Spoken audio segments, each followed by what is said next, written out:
নমস্কার, নাগরিক মনে সবাইকে স্বাগত। সুপ্রিম কোর্টের যে নির্দেশ যে টেট পাস করে চাকরি বজায় রাখতে হবে, সেই নিরিখে রাজ্যে শুরু হলো তার প্রক্রিয়া। শীর্ষ কোর্টের নির্দেশ মানতে নাজেহাল শিক্ষা দপ্তর। টেট নেই কতজন টিচারের, উপায় কি আছে যে গুণী? সুপ্রিম কোর্টের নির্দেশ মেনে বিভিন্ন জেলা থেকে 10ই অক্টোবরের মধ্যে টেট ছাড়া কর্মরত টিচারদের তালিকা চেয়ে পাঠিয়েছে পশ্চিমবঙ্গ প্রাথমিক শিক্ষা পর্ষদ। কিন্তু মাধ্যমিক স্তরের শিক্ষক শিক্ষিকাদের নিয়ে দেখা দিয়েছে দ্বন্দ্ব। কারণ 2012 সালে এসএসসি টেটের মাধ্যমে টিচার নিয়োগ হলেও সেবার উচ্চ প্রাথমিকের ক্ষেত্রে পৃথকীকরণ হয়নি। এসএসসির প্রাক্তন চেয়ারম্যান চিত্তরঞ্জন মণ্ডল বলেন, 2012 টেটের মাধ্যমে পঞ্চম থেকে দ্বাদশ শ্রেণী পর্যন্ত শিক্ষক নিয়োগ হলেও মাধ্যমিক ও উচ্চ মাধ্যমিক আলাদা করা হয়নি। অথচ রাইট টু এডুকেশন উচ্চ মাধ্যমিকে কর্মরত শিক্ষকদের টেট বাধ্যতামূলক। 2016 আগে পর্যন্ত মূলত পঞ্চম থেকে দশমের জন্য একটি পরীক্ষা নিত এসএসসি।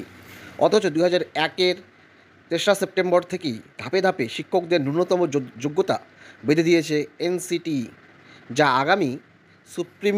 যা অনুযায়ী সুপ্রিম কোর্টের বিচারপতি দীপঙ্কর দত্তের কিছু ছাড় দিয়ে গত 1 সেপ্টেম্বর জানিয়েছে, দেশে প্রথম থেকে অষ্টম শ্রেণী পর্যন্ত কর্মরত শিক্ষক শিক্ষিকার জন্যই টেট বাধ্যতামূলক। 2027-এর 31 আগস্টের মধ্যে টেটে সফল না হলে তাদের চাকরি হারাতে হবে। শিক্ষা দপ্তরের কর্তারা জানাচ্ছেন, 2019-এর উচ্চ প্রাথমিক ও মাধ্যমিক স্তরের টিচারদের আলাদাভাবে চিহ্নিত করার চেষ্টা হলেও তাতে লাভ হয়নি। উল্টে পৃথকীকরণের বিজ্ঞপ্তিকে চ্যালেঞ্জ করে মাধ্যমিক স্তরের শিক্ষক শিক্ষিকারা কলকাতা হাইকোর্টে যান। বক্তব্য ছিল, 2016-র আগে নিযুক্তরা পঞ্চম থেকে দশম শ্রেণী পর্যন্ত পড়ান।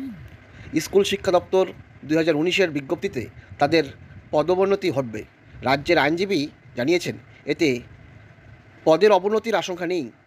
বিচারপতি সৌগত ভট্টাচার্য জানান, 2016-র আগে যারা মাধ্যমিক স্কুলে চাকরি পেয়েছেন তারা পঞ্চম থেকে দশম পর্যন্তই পড়াবেন, বাকিরা একাদশ দ্বাদশের ক্লাস নেবেন।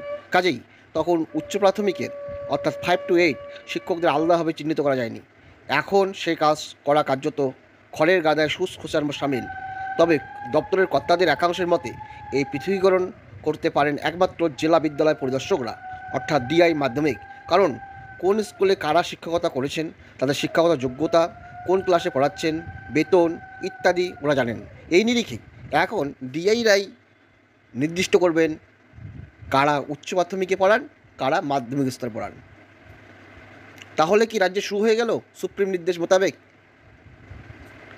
কাদের কাদের টেট দিতে হবে, টেট দেওয়ার মাধ্যমে তাদের চাকরি বহাল রাখতে হবে?